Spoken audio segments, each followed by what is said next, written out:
welcome to Core Boost 2. Don't worry, it's going to be over before you know it, but let's not waste any time. Come to your mats. So let's start in the usual way, a little gentle warm up, starting from table pose. So think about the contact you have with your mat in the usual way, pressing the length of your fingers into the mat, lifting out of your shoulders so the neck feels comfortable. Engaging the belly slightly so we're not hanging in the lower back, we just have that lift. Take a few breaths here. Making sure your toes are untucked. Getting your head in the right place. And if your knees are going to be tender, you can always use a blanket just to take some of that pressure off.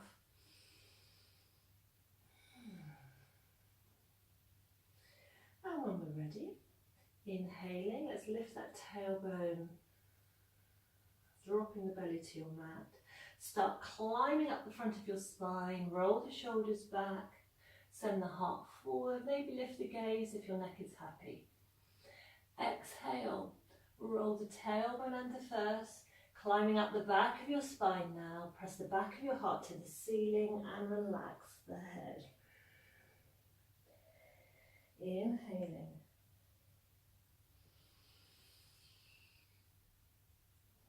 Exhaling.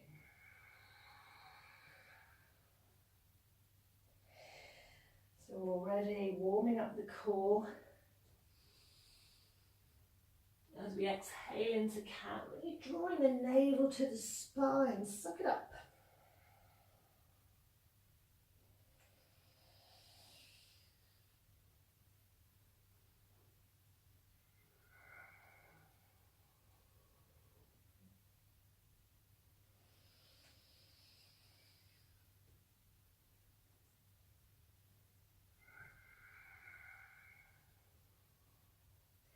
Let's move ourselves down into child's pose. Rest your forehead on your hands. Soften the belly. So we're taking advantage of all those moments when these muscles that we're targeting, they don't need to work. Just let them go, let the belly be soft. Remember, you can always take the knees wide so the belly can really release.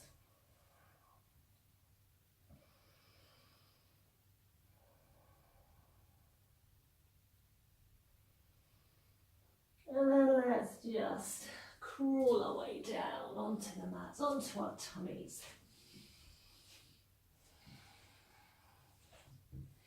And taking the hands off the mat, just in front of your shoulders, tenting the fingers, so you're on your fingertips.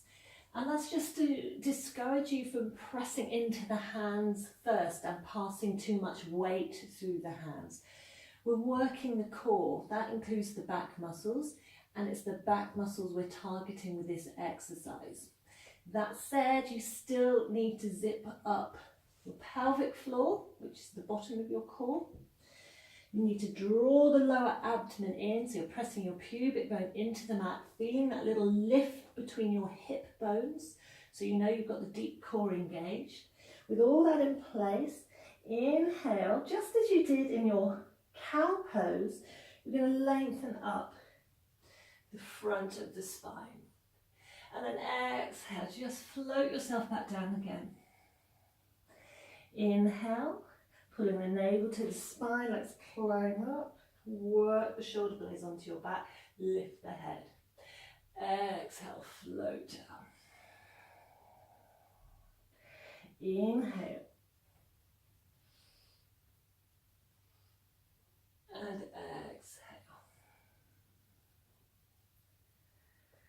Inhale.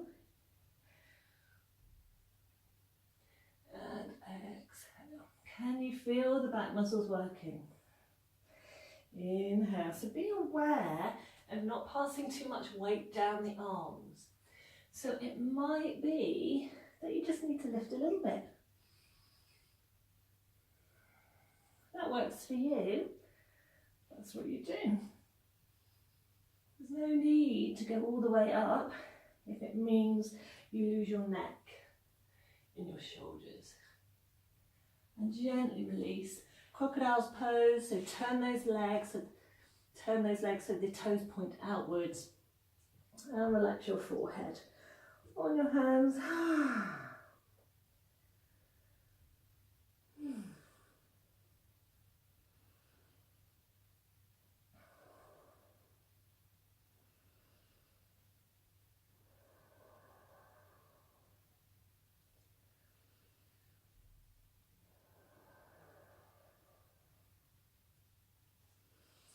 So bringing your feet back to hip width, you can keep the head resting on your hands. Strong legs, zip up that core. Inhale, both legs up. Exhale. Inhale, lift both legs up. Exhale. Inhale. Exhale. Inhale. Exhale.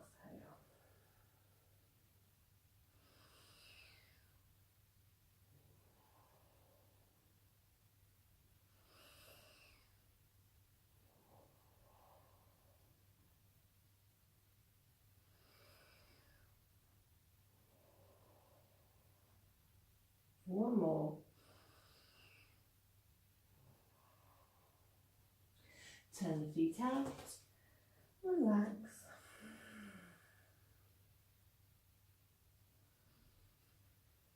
So again, we're encouraging the back muscles to do some lifting. Watch out on this one. If you lift the legs too high, so if the hips are really trying to come off the mat, you risk sending the back muscles, the lower back muscles, into cramp. So just lift enough. You'll feel your hamstrings working, your glutes working, and you will feel some of the lower back muscles working, which is what we're after. But just don't overdo it. 80% of effort is enough. Right? Never go 100%. It's not required. So let's kind of bring those two things together for another lovely back exercise. Locust pose. We're going to keep the arms pointing back, palms facing in. So let's think about things. As you inhale, you're going to engage your Mula Bandha, feeling that lift between your hip bones. You're going to keep that engagement going, and you're going to lengthen up through the crown of your head. So your head and your shoulders, just by using your back muscles, will be lifting, and you'll also lift your legs to counterbalance that.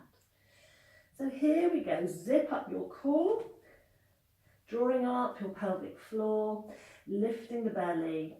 Inhale, lift, exhale. Inhale,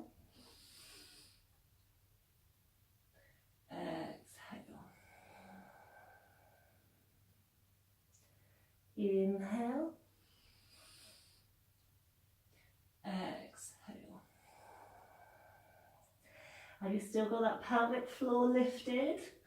Try and remind yourself. Exhale, one more. Inhale. Exhale. Crocodile pose.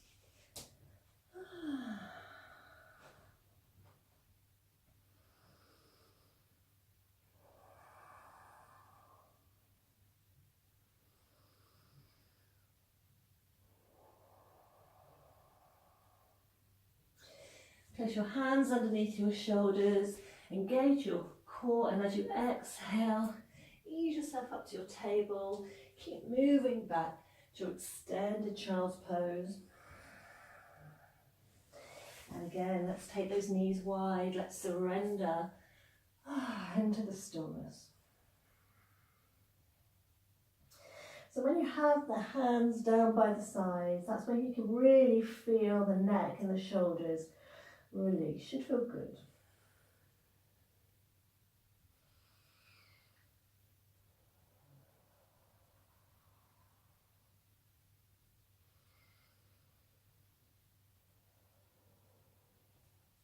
And let's come up to all fours. Here we go. So we're going to do a forearm plank.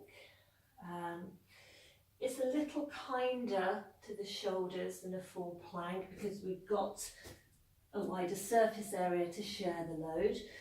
The trick is to use the whole body to carry the weight of the pose. What can happen if we don't have things zipped up well enough is that we hang in the lower back and we get really uncomfortable there, or we hang in the shoulders so the neck gets very pinched. So we need to think about getting the legs to help lift the weight and the back muscles to help lift the weight. So starting in your all fours position with your knees under your hips, your hands more or less under your shoulders. Just bring your elbows in line with your shoulders. Just checking I've got enough room, might just creep forward a wee bit. Hold on to the elbows, just check you've got the right width between them. You should be able to hold on to them. And then for a little bit more purchase, you can clasp your hands. And you're going to step back your right leg, step back your left leg. Press the forearms into the mat so we get some of this rebound effect. Now curl your pubic bone towards your navel, so you're lengthening the tailbone away from you. And you can only achieve that again by lifting your mula bandha. Breathe, hug the ribs in.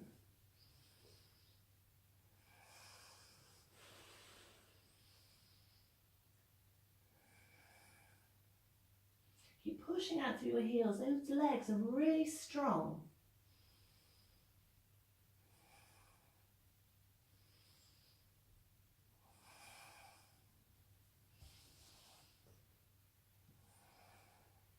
Then exhale, lower the knees and press yourself back to your child's pose, not forgetting to release the shoulders.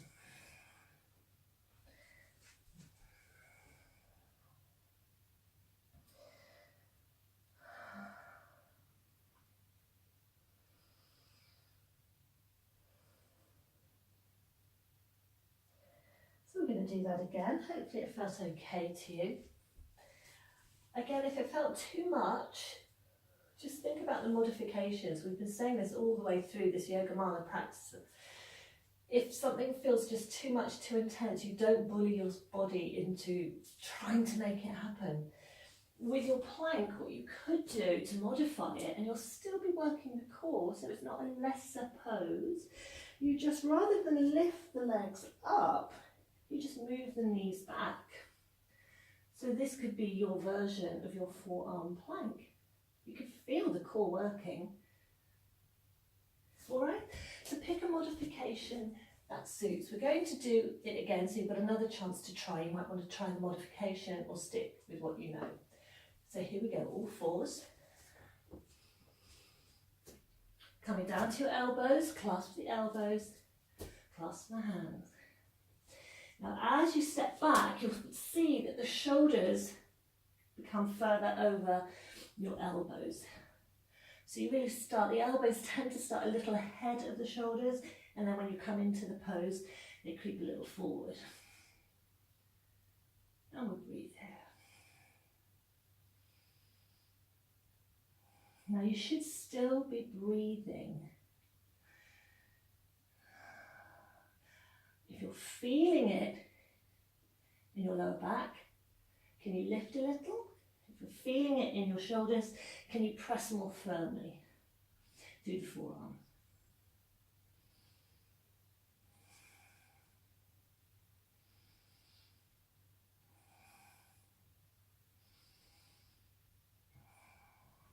Exhale. Child's pose. Take the knees wide, soften the belly.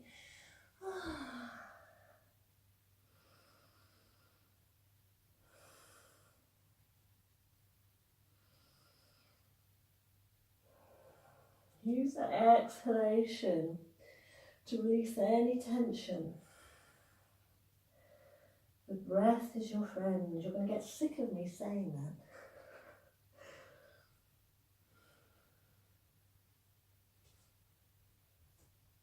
What do you think? Should we try one more time? Of course we will. The third's the charm. So starting position. Elbows clasp, step back, and begin. So nice strong legs. Pubic bone curling under, tailbone lengthening down to the heels, belly's lifted.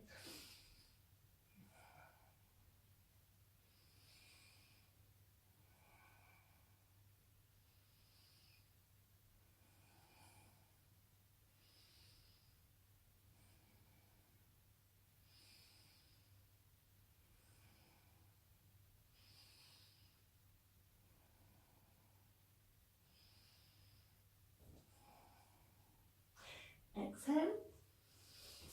Child's pose.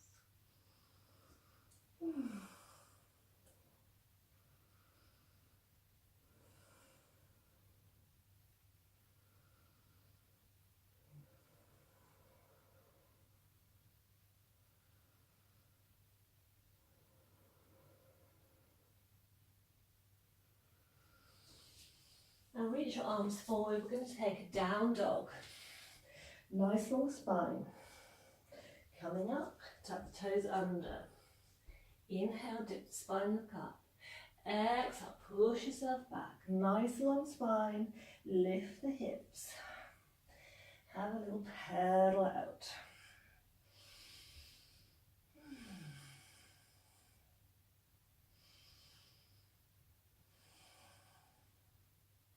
Inhale. And then as you exhale, I want you to think of your cat-cow.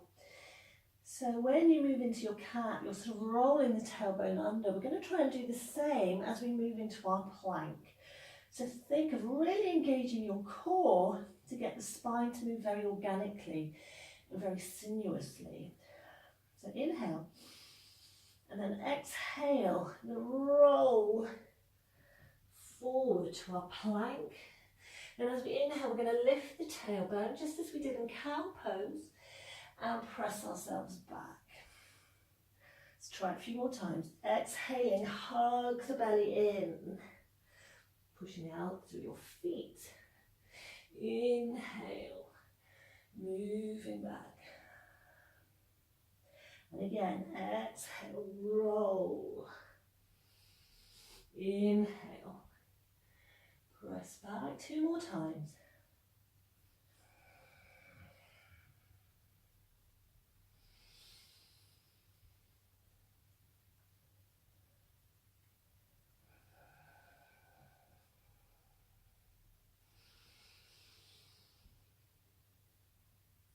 And then exhale, knees down. Take a wide child's pose. If you're fed up doing this, stack your fists, rest your hairline on your fist.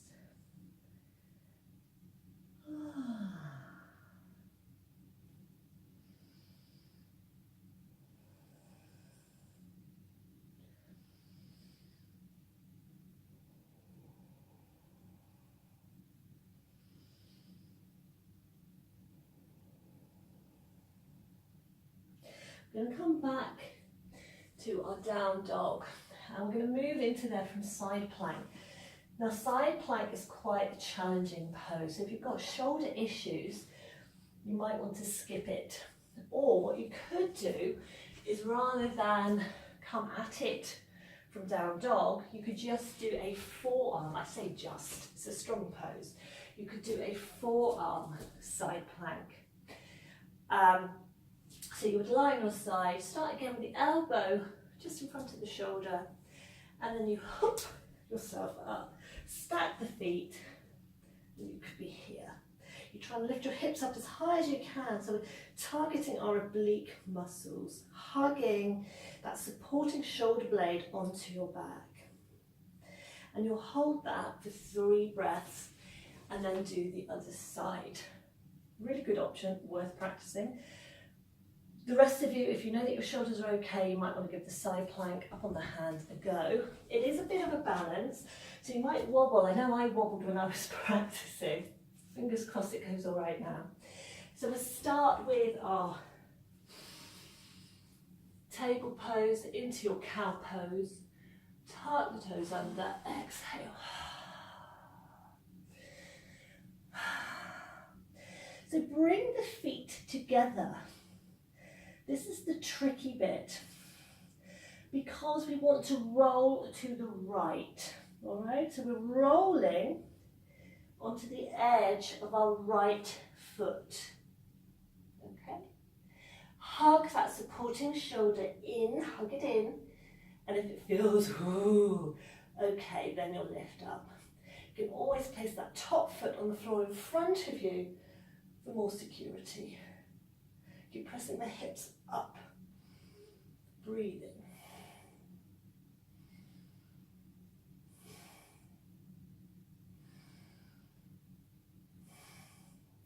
You can look straight ahead if your neck doesn't like looking up. Exhale, roll yourself back round. Press yourself back to your down dog.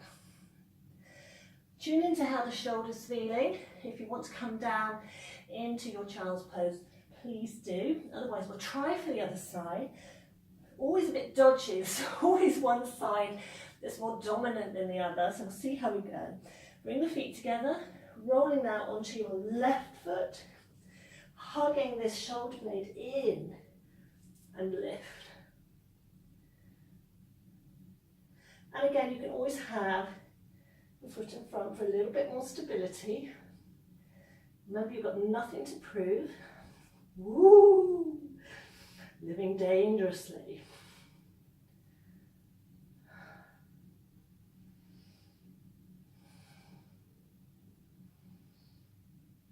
Exhale back round.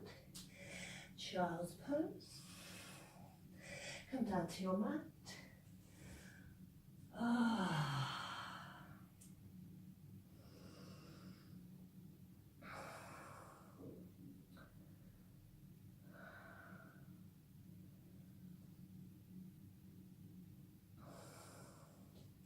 And then come back up, we've almost finished. So you notice that what we've done, we've worked the back muscles, the side muscles, and the core muscles.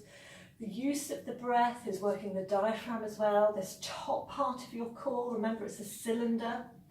So the diaphragm's at the top, your pelvic floor is at the bottom. So we're working everything. It's no good just to build up the front. That's going to create an imbalance. We want all-round strength for this mala. So we're just finished with, I think you did this in core boost 1. A few of these slow roll downs. Let's see how we go. Inhale, sit tall.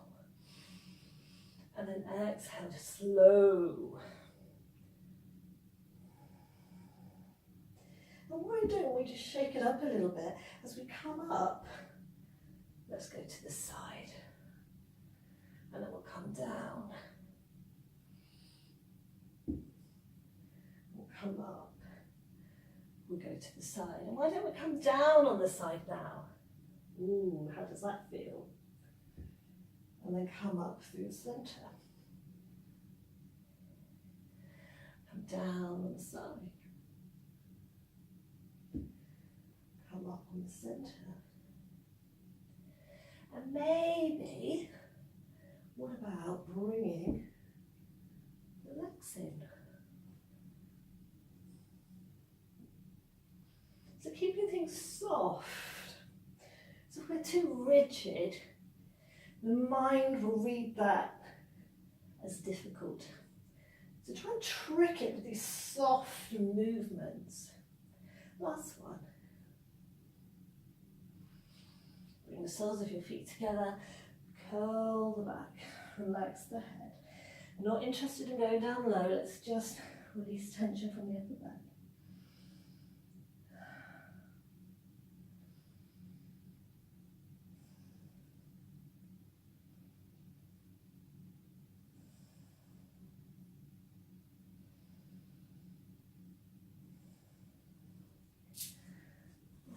Coming back up, and you can prepare yourself for Shavasana.